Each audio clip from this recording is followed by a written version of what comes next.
Isto é motivo para prender preventivamente todos os envolvidos. O ex-presidente, o Daniel Silveira e esse Marcos Duval. Todos.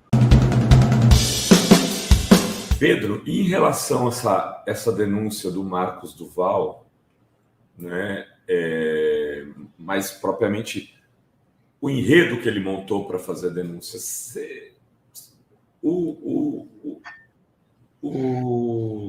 Alexandre de Moraes chamou de Operação Tabajara, né, brincando lá com a história do Organizações Tabajara, do Cacete Planeta. Você acha que foi, de fato, a denúncia faz sentido, olhando como jurista?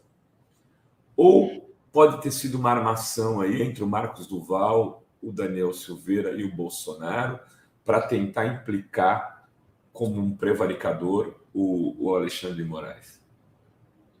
Acho muito difícil. Se for uma armação, é a armação mais idiota e mais mal assessorada que eu vi na minha vida. Para tentar tornar impedido o Alexandre de Moraes. Isso é uma estupidez. Né? É muito clara a nossa legislação no sentido de demonstrar que não torna impedido o juiz qualquer tentativa proposital de torná-lo impedido. Então, qualquer tentativa que possa ser tida como proposital de tornar um juiz impedido, não o torna impedido, por razão óbvia.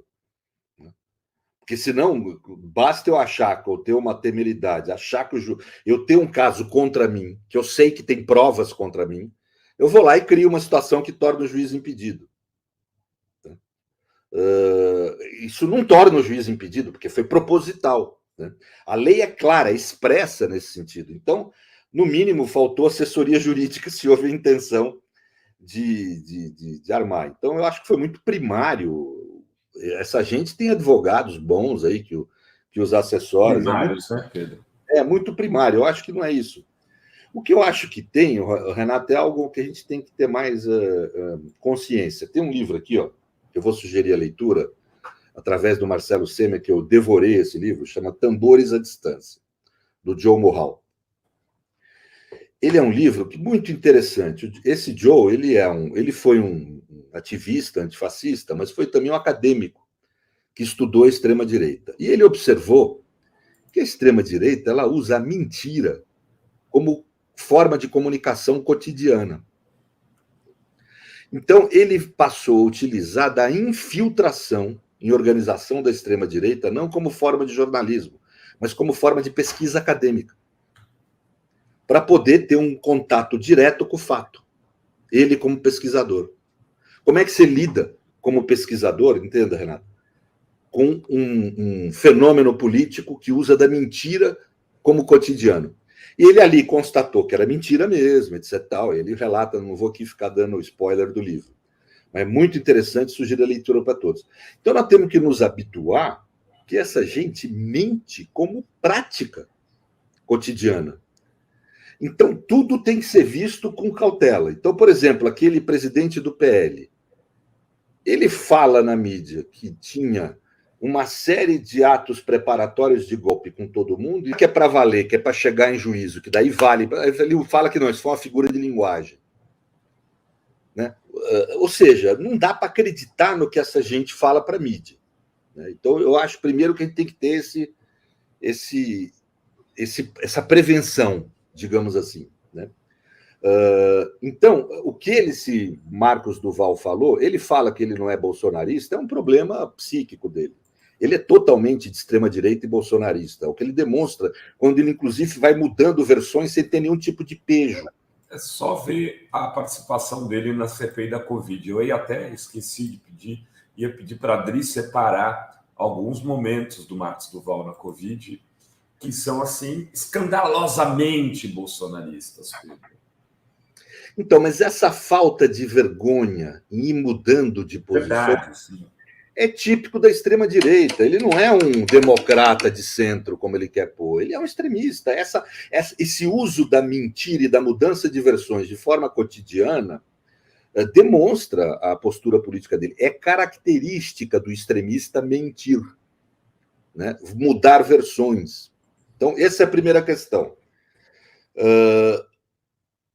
Por tudo que ele falou, eu acho que se existe alguma chance de alguma das versões ser verdadeiras, a minha intuição, é uma mera intuição, posso estar enganado, é que a primeira versão tende a ser a mais verdadeira.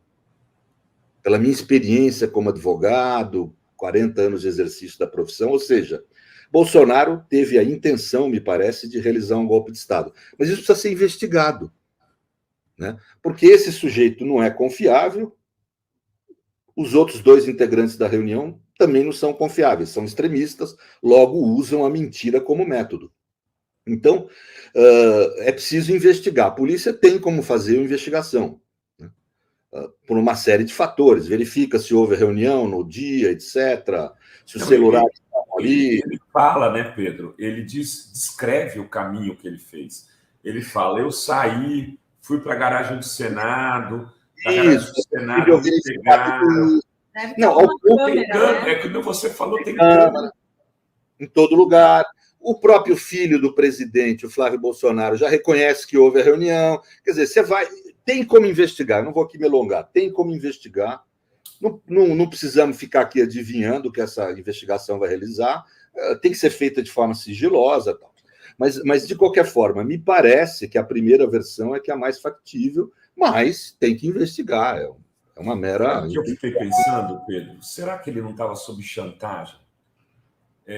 Em algum momento, porque assim, olha, ele fez a denúncia antes do dia 12 de dezembro, né? Se não me engano, foi dia 9, é isso? Agora, enfim, ele fez a denúncia para o Alexandre de Moraes. Ele foi lá e falou, Alexandre... Ele foi no dia 15 se encontrar foi depois do dia 12. De Moraes. Depois do dia 12, ele vai lá e fala, olha, aconteceu isso. O Alexandre fala, põe no papel, segundo o Alexandre, documenta, me entrega aqui, a gente vai ver. Não vou fazer isso. Então, ok, muito prazer, e segue o seu rumo. Ele pega e, segundo ele, liga para o Daniel depois disso e fala, olha, não vou mais fazer o serviço. Não vou mais fazer isso. Beleza, beleza. Bom, ele demorou até dia 2 de fevereiro para tornar isso público, sendo que nesse percurso ele apoiou o Rogério Marinho para a presidência da Câmara, fazendo discursos bolsonaristas. O que o moveu a fazer essa denúncia no dia 2 de fevereiro? Crise de consciência? Impossível. Esses caras não têm crise de consciência. Ele pode ter achado que ele conseguiria provocar o entendimento do Alexandre pelo fato de ter comunicado, mas a reação do Alexandre foi absolutamente correta. Fofoca, juiz ouve todo dia. Investigador ouve fofoca todo dia. Isso faz parte. Delegado de polícia que está investigando um crime ouve fofoca todo dia, gente. Não é que ele tem que pegar e transcrever toda a fofoca que ele ouve, porque senão a investigação vira um tumulto, não vira uma investigação. Exato. Ele é obrigado a fazer mecanismo seletivo. O primeiro mecanismo seletivo que ele tem, você está me trazendo uma fofoca, vamos pôr no papel? Vamos formalizar isso? Se a pessoa se nega a formalizar, não tem como meter uma faca no pescoço dela. Né? Na hora que ele vai trazer a termo a expressão que o direito usa, a pessoa fala outro discurso, acabou. Ela tem direito. Não sei se as pessoas sabem, mesmo se ele transcrevesse o que ele falou naquele dia para o Alexandre, ele topasse falar ali na hora e transcrever, ele poderia mudar isso depois. Até a hora que ele depõe em juízo, ele pode mudar 300 vezes o que ele falou. E a lei não aplica nenhum tipo de sanção. Nós temos o direito de mudar o que a gente fala na polícia.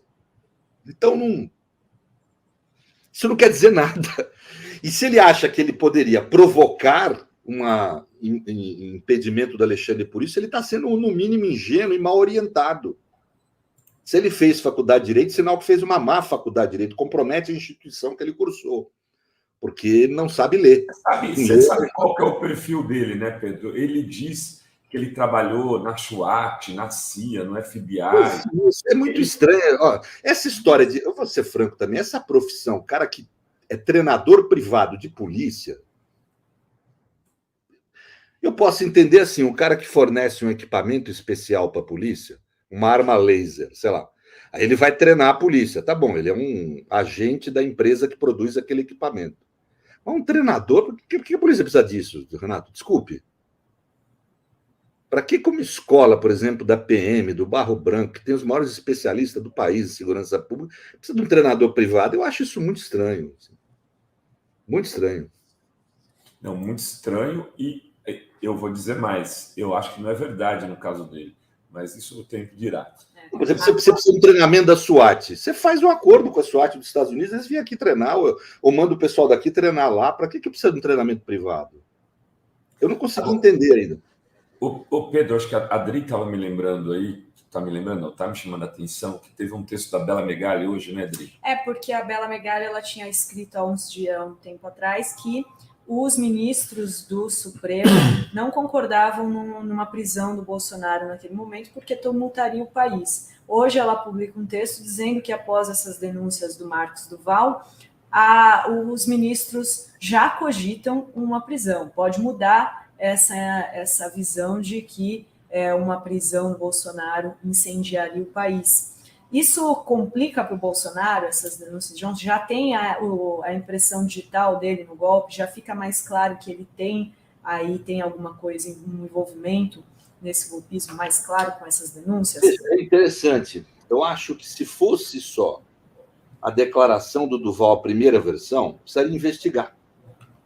Porque primeiro precisaria demonstrar que se a versão do Duval é verdadeira ou não.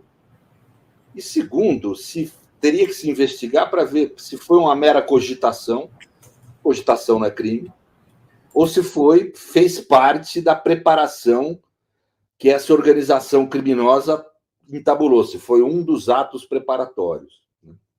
Precisaria investigar. Eu acho mais complicado se houver suspeita grave de o que se quis foi comprometer o Alexandre.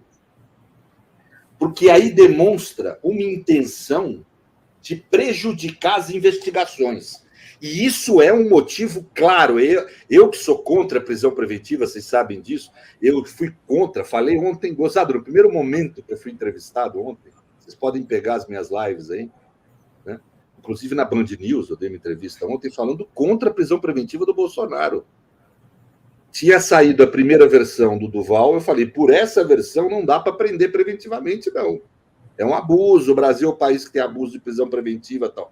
Mas depois que ele começou a revisar a versão e começou a surgir a hipótese dele ter tentado plantar uma suspeição do ministro, isso quer dizer que pode ter havido uma organização criminosa para prejudicar as investigações. E isso é inegavelmente motivo para a prisão preventiva de todos os que estiverem envolvidos nisso. Olha aí, ó. E aí eu acho, é muito difícil alguém ouvir da minha boca legitimação de prisão preventiva de qualquer ser humano. A não ser nessas hipóteses em que há articulação de uma ação para prejudicar as investigações. Nesse caso, teria havido uma articulação de uma ação para tornar impedido o juiz que está comandando a investigação. E isso, sim, é uma forma concreta de atrapalhar, prejudicar as investigações, o que, para mim, é um dos poucos motivos legítimos que existem para legitimar a prisão preventiva. Então, se for demonstrado isso, se houver indícios muito fortes disso, eu acho que legitima, sim, uma prisão preventiva. Isso eu não falei ontem. Eu não falei ontem porque eu dei as entrevistas no momento em que não havia ainda essa hipótese levantada, porque só estava vigendo a primeira versão do Marcos Duval e não as sequenciais. Né? Quando você tem... e essa hipótese eu não vi ninguém levantar, isso que eu estou falando agora. Há uma hipótese do cometimento de um novo crime aí. A articulação de uma tentativa de prejudicar as investigações dos crimes contra a democracia, tentando, de forma artificial e provocada, se tornar impedido o ministro que comanda as investigações. Isto é motivo para prender preventivamente todos os envolvidos, o ex-presidente, o Daniel Silveira e esse Marcos Duval, todos.